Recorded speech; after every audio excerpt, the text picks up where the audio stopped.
निकल लीजिए। हमारे प्रदेश अध्यक्ष हैं, हमारे जिला अध्यक्ष हैं। ठीक है यार, तो होना चाहिए ना। मैं प्रेम बाबू, राजधानी न्यूज 24 से। इस समय मैं कानपुर के डीएम कार्यालय में मौजूद हूँ।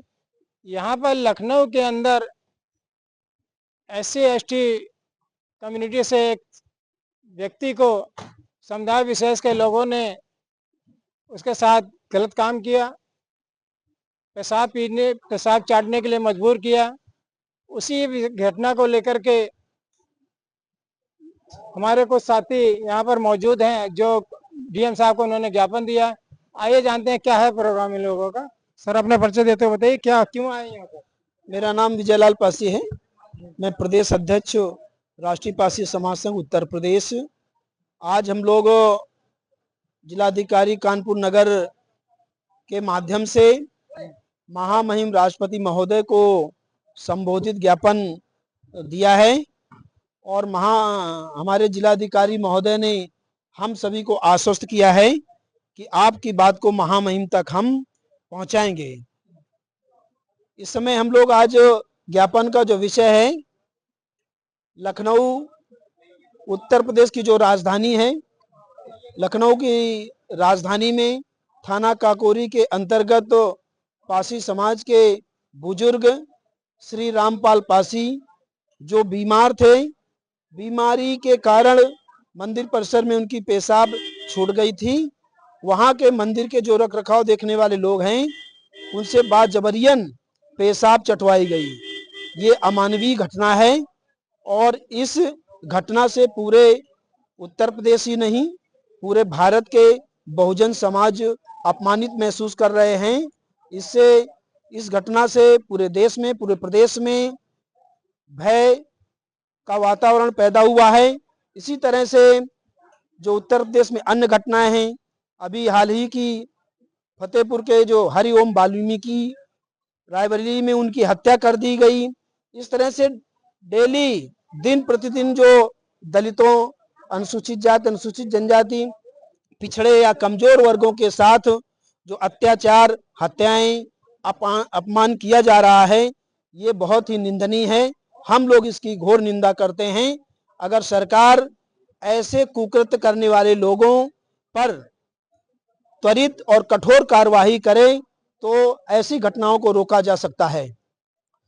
और महामहिम से अपेक्षा है कि बहुजन समाज के देश की जो आज़ादी होने के बाद भी, इतने अरसों के बाद भी, जो सामंतवादी सोच के लोग हैं, ये सामंतवादी सोच के लोगों के विरुद्ध सख्त कार्रवाई होना चाहिए।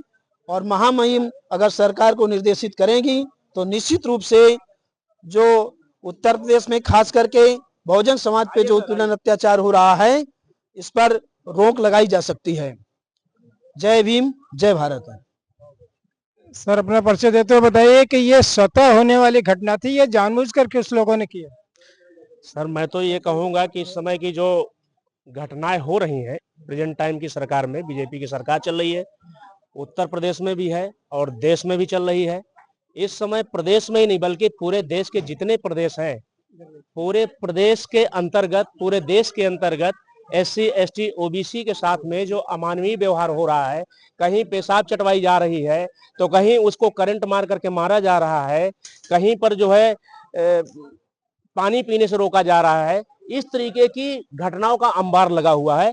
तो इसमें मुझे तो ऐसा लगता है कि ये जानबूझ करके किया जा रहा है, ये जानबूझ करके सारी घटनाएं घटित हो रही हैं, जिसकी वजह से इस समय प्रेजेंट टाइम में पूरा बहुजन समाज, SC/ST OBC का समाज जो है वो आक्रोशित है। समय रहते अगर सरकार नहीं जागती है, ऐसी अमानवीय व्यवहारों को रोका नहीं जा रहा है, रोकने में नाकाम हो रही है, तो आने वाले समय में ये समाज आक्रोशित होकर के आंदोलन करने के लिए रोड पर मजबूर हो सकता है। इसलिए मैं चाहूंगा कि ये जो सरकार है इस पे लगाम लगाए और ये पूरा बहुजन समाज जो है आक्रोशित होने से रुके। और अन्यथा अगर आने वाले समय में इसी तरीके की घटनाएं होती रही तो बहुजन समाज आक्रोशित आंदोलन करने के लिए मजबूर होगा और ऐसी कोई अगर क्षति होगी तो उसकी जिम्मेदार सरकार होगी। नहीं, ये स्वतः होने वाली घटनाएं हैं जो अचानक घटित हो जाती हैं। आप तो ऐसा कहना चाहते हैं कोई भी राजनीतिक लोग इसके पीछे लगे हुए हैं? बिल्कुल राजनीतिक लोग लगे हुए हैं सर।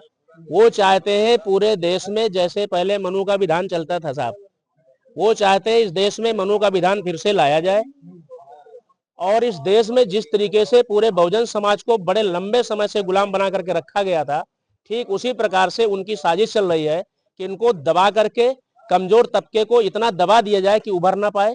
इस तरीके से जो अमानवीय व्यवहार हो रहा है उसके पीछे एक षड्यंत्र है और ये राजनीतिक सिस्टम के तहत हो रहा है और ये पूरा जो है मनवादी सोच के लोगों के माध्यम से हो रहा है, जानबूझ करके साजिश के साथ किया जा रहा है साहब। आपने अच्छा याद दिलाया मुझे। अभी वर्तमान सरकार, केंद्र सरकार, श्रमिक कर्मचारियों के लिए एक नया कानून लेकर आ रही है जिसमें मनुस्मृति और भी धार्मिक किताबों के जो पुराने जमाने के जो सिस्टम रीति रिवाज हुआ करते थे मजदूरों के साथ, उसी को लागू करना चाहती है। उस विषय में क्या कहना चाहेंगे? साहब उनका तो एजेंडा बहुत पुराना है, ये कोई नई बात नहीं है। अगर आप इतिहास खोल करके देखेंगे तो ये कोई नई बात नहीं है। उनका एजेंडा ही है कि किसी तरीके से पूरे बहुजन समाज को आगे बढ़ने से कैसे रोका जाए, चाहे वो शैक्षणिक हो, चाहे मानसिक हो, चाहे शारीरिक हो, चाहे आर्थिक हो, हर तरीके से वो षड्यंत्र करके एन केन प्राकरण जिस तरीके से रोकना चाहती है उसके विकास को हर तरीके से रोकने का पूरा प्रयास है। इसलिए बहुजन समाज आक्रोशित है, बर्दाश्त करने वाला नहीं है। आने वाले समय में अगर सरकार इस पे लगाम नहीं लगाती है तो ये पूरा बहुजन समाज आक्रोशित आंदोलन करने के लिए सड़कों पे उतरेगा। सर, संविधान संविधान संविधान देश संविधान से चलेगा या मनुस्मृति से? संविधान से। तो फिर ये मनुस्मृति का जो कानून लेकर आ रहे हैं मजदूरों के खिलाफ में, उसके विषय में क्या? कानून है, इसका विरोध करेगी बहुजन समाज पूरी तरीके से। भारतवर्ष का पूरा बहुजन समाज एक होकर, अभी तक कानून की जानकारी नहीं आ पाई। अगर सार्वजनिक होगी कानून की जानकारी तो इसका विरोध पुरजोर से किया जाएगा। अभी सर 8वां पे कमीशन लागू हो गया, उसी में वो लागू कर देंगे? 8वां अगर पे कमीशन में उसको लागू कर दें तो हम अधिवक्तागण जो बहुजन समाज के लोग हैं इसका पूरी तरीके से विरोध करेंगे। क्या कहना चाहेंगे सर, जो वर्तमान स्थिति चल रही है, कुछ अपना परिचय देते हुए बताइए। मेरा परिचय चंद्रपाल पासी, नवस्था निवासी। मैं भी इसका विरोध करता हूं। जो इस समय मनुस्मृति का चल रहा है, देश संविधान से आने वाला है। आने वाले देश संविधान से चलेगा। सर अपने परिचय देते बताइए, ये सरकार कैसे, आप लोग तो वोट तो आप ही लोग देते हैं ना सर? धन्यवाद पत्रकार महोदय। अपना परिचय देते। मेरा नाम सुरेंद्र कुमार रंजन पासी है। मैं जिला अध्यक्ष हूँ अनुसूचित जाति प्रकोष्ठ समाजवादी से और आरपीएसएस से जिला सचिव। ये जो प्रकरण हुआ है ये बहुत ही निंदनीय है। बाबा जी का बुलडोजर तो चलता है लेकिन वो जात और धर्म देखकर चलता है। अगर बाबा जी का बुलडोजर चलता तो अब तक उनके ऊपर, गुप्ता जी के ऊपर चल गया होता। क्योंकि ये निंदनीय, कहीं टट्टी खिलाई जा रही है, कहीं पेशाब चटवाया जा रहा है, कहीं जात पूछ के उसकी जान ली जा रही है।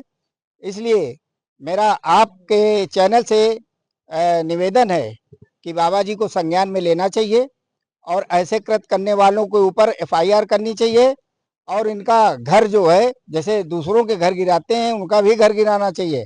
अन्यथा हमारे समाज के जो नेता लोग बैठे हैं, मैं तो समाज से निवेदन करूंगा कि ऐसे नेता जब आपके पास वोट मांगने आए तो उनके दौड़ा दौड़ा कर पीटा जाए। और इसलिए कि ये जात का नाम पर वोट तो ले लेते हैं, लेकिन जाति और धर्म के नाम पर जब उनके ऊपर अन्याय अत्याचार होता है तो पता नहीं कहाँ छुप जाते हैं। हम लोग कुछ समझ में नहीं पाते। तो मेरा आपसे, आपके चैनल के माध्यम से निवेदन है कि ये मेरी बात माननीय मुख्यमंत्री योगी जी तक पहुंचाई जाए। इसी के साथ मैं अपनी बात। माननीय योगी जी तो सबसे पहले नारा लगाते हैं धार्मिक, और ऐसे लोगों को आप लोग सत्ता पे ले आए और आप आशा करते हैं कि संविधान से देश चलेगा। साहब संविधान से तो देश चलेगा ही, लेकिन इस समय सत्ता में जो बैठे हुए लोग हैं ये लाए तो आप ही लोग हैं। अब लाए तो हम ही लोग हैं, लेकिन ये उम्मीद नहीं थी कि इस तरीके से शासन चलाएंगे ये लोग। भाई सामाजिक जो मर्यादा है उस मर्यादा को बनाए रखने के लिए संविधान बनाया गया है। उस संविधान के तहत देश चलेगा, ना कि मनुस्मृति के तहत चलेगा। उसके लिए जो सामाजिक मर्यादा बनाई गई है भारत के संविधान में, समता, स्वतंत्रता, बंधुत्व और न्याय, उसके आधार पे पूरा देश चलता है, संविधान के तहत चलता है। लेकिन जो इस समय मनवादी सोच के लोग सत्ता में बैठे हुए हैं वो ये चाहते हैं कि हमारा सिर्फ वर्चस्व हो और जाति के आधार पर इस देश के लोगों को, बहुजन समाज के लोगों को पूर्ण रूप से दबाया जा सके। ये आज का इतिहास नहीं, बड़ी लंबी कहानी है साहब इसके पीछे। इसलिए हम उनको अवगत कराना चाहते हैं अपने संगठन के माध्यम से, राष्ट्रीय पारसी समाज स्वयं संघ के माध्यम से, कि समय रहते सरकार चेत जाए और ऐसी जो अमानवीय व्यवहार सभी के साथ में हो रहा है उस पे लगाम लगाए। लिहाजा बहुजन समाज आने वाले समय में बर्दाश्त करने वाला नहीं है। आक्रोशित आंदोलन हो सकता है, क्योंकि ये एक घटना रामपाल पासी वाली नहीं है जो लखनऊ में घटी है, पेशाब चटवाने वाली। ये इस तरीके की अनगिनत घटनाएं घटित हो चुकी हैं और हर एक बहुजन समाज जानता है, पूरा देश जानता है, सत्ता में बैठे हुए लोग जानते हैं, शासनिक प्रशासनिक अधिकारी कर्मचारी सब जानते हैं। लेकिन इसको जानबूझ करके छूट दी जा रही है, उस पर ठोस कार्रवाई नहीं की जा रही है। अगर ठोस कार्रवाई नहीं होगी तो आने वाले समय में देश का नुकसान भी हो सकता है। अभी आप ही ने, किसी ने कहा कि देश संविधान से चलेगा, देश संविधान से चलेगा। वो तो कह रहे हैं संविधान बाबा साहब ने लिखा ही नहीं। देखिए, जो लोग कहते हैं बाबा साहब ने संविधान नहीं लिखा है, वो ना तो देश संविधान के पहले मानते थे भारतीय संविधान लागू हो, और ना आज भी भारतीय संविधान को मानते हैं। इसलिए उनकी नजर में संविधान बाबा साहब ने लिखा ही नहीं है। अगर बाबा साहब ने संविधान, जो 6 लोग थे उन सभी लोगों ने कोई बीमारी का बहाना छोड़ के चला गया, और वो तो बताते हैं, जो चाय पिलाने वाले को बताए देंगे कि संविधान लिखा है। तो देश और पूरा दुनिया इस सिंबल ऑफ नॉलेज यूं ही बाबा साहब को पूरी दुनिया नहीं मानती है ना। इसलिए बाबा साहब, ये जो लोग गुमराह करने की कोशिश करते हैं कि बाबा साहब ने संविधान नहीं लिखा है, ये केवल समाज को गुमराह करने की कोशिश करते हैं और उसका कोई मतलब नहीं है। तो मनुस्मृति को मानने से क्या दिक्कत है आपको? मनुस्मृति को मानने में हमें दिक्कत का सवाल ये है कि क्या हांडी बांध के मानव में, व्यवहार में है कि कोई हांडी बांध के चले? जिस तालाब में कुत्ता जानवर पानी न पीता हो, उसमें इंसान भी नहीं पी सकता है पानी। मनुस्मृति में तो ये चीजें हैं। तो ऐसे किसी भी ग्रंथ को हम स्वीकार नहीं करते हैं जो भगवान बुद्ध जैसे कि मानव मानव एक समान। दुनिया में, धरती में जो भी इंसान हैं सभी समान हैं, और मानव के साथ मानवता का व्यवहार होना चाहिए। कोई भी ग्रंथ हो, कोई भी साहित्य हो, और ऐसा कोई भी जो मानवता के विरुद्ध होगा उसे स्वीकार करना सबके लिए मुश्किल है। कितनी अच्छे ज्ञान की बातें आप लोग करते हैं, लेकिन जब वोट डालने जाते हैं तो इन्हीं लोगों को वोट दे देते हैं। क्या सोच के लाते हैं ऐसी सरकार? ऐसे सर, अपना परिचय देते हैं। मैं देवी प्रसाद निषाद, अखिल भारतीय पिछड़ा वर्ग महासभा का अध्यक्ष। मैं ये बताना चाहता हूँ कि ये सरकार जो है धोखे में आ गई। लोगों को जो है समझ नहीं पाए कि सोचे थे कि सरकार जो है देश राष्ट्रवादी सरकार है और मानवतावादी सरकार है, लेकिन ये राष्ट्र विरोधी, केवल पूंजीवादी और सामंतवादी सरकार है। इन्होंने जो संसद भवन में सिंगरोल स्थापित कर दिया है वो राजतंत्र का प्रतीक है और वो लोकतंत्र को बिल्कुल से खत्म करना चाहते हैं। हमारे लोग इस बात का विरोध नहीं कर पाए कि उन्होंने, उनकी मंशा थी, जो संविधान विरोध की बात हम लोग कर रहे थे कि संविधान विरोधी, संविधान खत्म कर दिया, तो उन्होंने जो सिंगरोल स्थापित कर दिया है वो राजतंत्र का प्रतीक है। मतलब उनकी पूरी मंशा है, पूरा विचार है। उन्होंने तो सरकार, थोड़े से वोट कम मिले उनको, सांसद उन्हें कम आए, नहीं तो पक्का था। और जो हम लोग आज जूते और कपड़े पहने घूम रहे हैं, आने वाली अगर इनकी सरकार आ गई तो हम लोग ये जूते कपड़े भी नहीं पहन पाएंगे और ये हमारे जो है कोट भी नहीं पहन पाएंगे। कैथल जी, ये कोट पैंट इनको तो केवल पैंट शर्ट या जांघिया बनीन पहन को घूमो, ये स्थिति आ जाएगी। तो हमारे जो समाज के नेता हैं, उनके बीजेपी के दलाल हैं, उनको भी हमको देखना है कि इनको पहले पिटाई करनी इनकी कि हमारे समाज के गद्दार और बीजेपी के लिए वोट मांगते हैं। और जो है ये सरकार बिल्कुल गरीब विरोधी, मजदूर विरोधी, किसान विरोधी है, केवल पूंजीवादी और सामंतवादी सरकार। आप वर्तमान सरकार से आप संतुष्ट हैं? नहीं साहब, हम अपना नाम बताओ। मेरा नाम सुमेर पासी है, मैं नौबस्ता कानपुर का रहने वाला हूं। और ये जो सरकार है इससे अधिकतर जनता ही संतुष्ट नहीं है। और पासी समाज वीर योद्धाओं की विधाओं से जुड़ा हुआ है। इसमें महाराजा बिजली पासी, वीरांगना उदय देवी पासी, सुहेल देव पासी जैसे वीर योद्धा हुए हैं। और हमारा समाज जो काकोरी कांड में घटना हुई है, इसमें कतई सहन करने वाला नहीं है। हम लोग लास्ट तक इनकी घोर निंदा करते रहेंगे और रामपाल जी के साथ उनके अंत तक, लड़ाई के अंत तक साथ में रहेंगे। जैसा भी होगा उनका हम लोग साथ देंगे। समस्त पासी समाज के साथ मिलजुल कर एक साथ हो करके इस अंत में क्या कहना चाहेंगे? अंत में यही कहना चाहेंगे कि जो उत्तर प्रदेश में अनुसूचित जाति, अनुसूचित जातियों या अन्य कमजोर वर्गों पर उत्पीड़न और अत्याचार और हत्याएं हो रही हैं, सरकार को इस पर तुरंत रोक लगानी चाहिए। ऐसी कठोर और त्वरित कार्रवाई करनी चाहिए जिससे ऐसा कुकृत्य करने वालों की हिम्मत दोबारा न पड़े। अगर ऐसा नहीं करती है तो अभी 27 भी आ रहा है। 27 में सरकारें की जागीर तो होती नहीं है, सरकारें परिवर्तनशील होती हैं। और अगर समाज आंदोलित क्रांतिकारी मजबूरी में क्रांति के लिए उठ खड़ा होता है, सरकार को चाहिए कि बहुजन समाज पे मानवता के विरुद्ध जो घटनाएं हो रही हैं उस पे अंकुश लगाना चाहिए। आपके एक साथी ने कहा वही लोग तो करवा रहे हैं सर, क्या कहेंगे? इसमें क्या कहना चाहेंगे? साहब ऐसा है कि देखिए, प्रेजेंट टाइम की जो सरकार है वो ये नहीं चाहती है कि किसी प्रकार से बहुजन समाज हमारे आगे आवे। उसके लिए वो हर तरीके का षड्यंत्र करके देश को चला रही है। चाहे आप शिक्षा की तरफ जाएं, चाहे रोजगार की तरफ जाएं, इस समय पूरा देश बेरोजगारी से जूझ रहा है। रोजगार नहीं लोगों के पास, शिक्षा को पूरी तरीके से बैक कर दिया गया है। शिक्षा को षड्यंत्र के तहत खत्म करने की पूरी प्लानिंग चल रही है। तो ये धीरे धीरे पूरे बहुजन समाज को कमजोर करने का एक षड्यंत्र है। और वो ये जो कुकृत्य जो कर रहे हैं, अमानवीय जो व्यवहार हो रहा है, पेशाब चटवाए जाने का, किसी को जो है लैट्रिन खिलाए जाने का, किसी के साथ जाति के नाम पर उसके साथ मारपीट किए जाने का, ये एक तरीके से उनकी वार्निंग है कि ये समाज देखे जग रहा है कि सोया हुआ है। इस तरीके से मैं अपने बहुजन समाज के लोगों को आह्वान करना चाहता हूं कि अभी वो इस तरीके से थपथपा रहे हैं कि आप सो रहे हो कि जग रहे हो। अगर वो सोता हुआ रहेगा तो आने वाले समय में उनके साथ वही जो हजारों साल पहले जो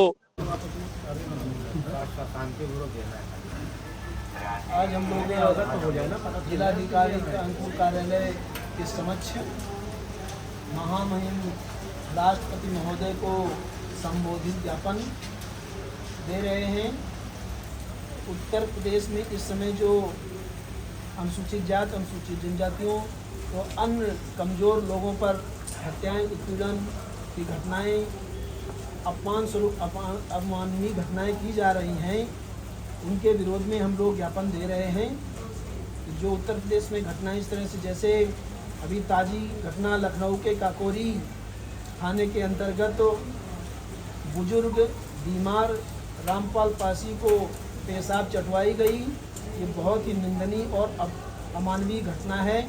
इसी तरह से रायबरेली फतेहपुर के हरिओम वाल्मीकि की भी हत्या कर दी गई। इस तरह से प्रदेश में अनुसूचित जाति, अनुसूचित जनजातियों के ऊपर अत्याचार और अपमान, उत्पीड़न किया जा रहा है। हम लोग जो जिलाधिकारी महोदय के प्रतिनिधि के रूप में आए हैं, मैं उनसे आग्रह करता हूं कि हमारा ये ज्ञापन, हमारी बात महामहिम तक पहुंचाने में। वकील साहब क्या हो गया? जी सर,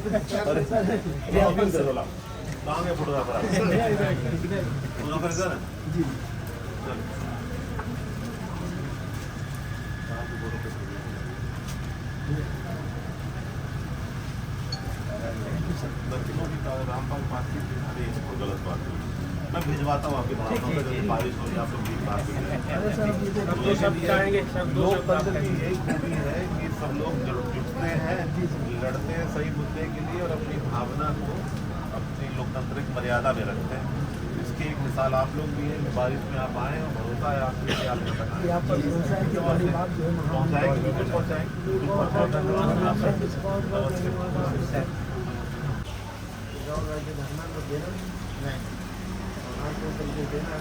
कोई नारेबाजी नहीं।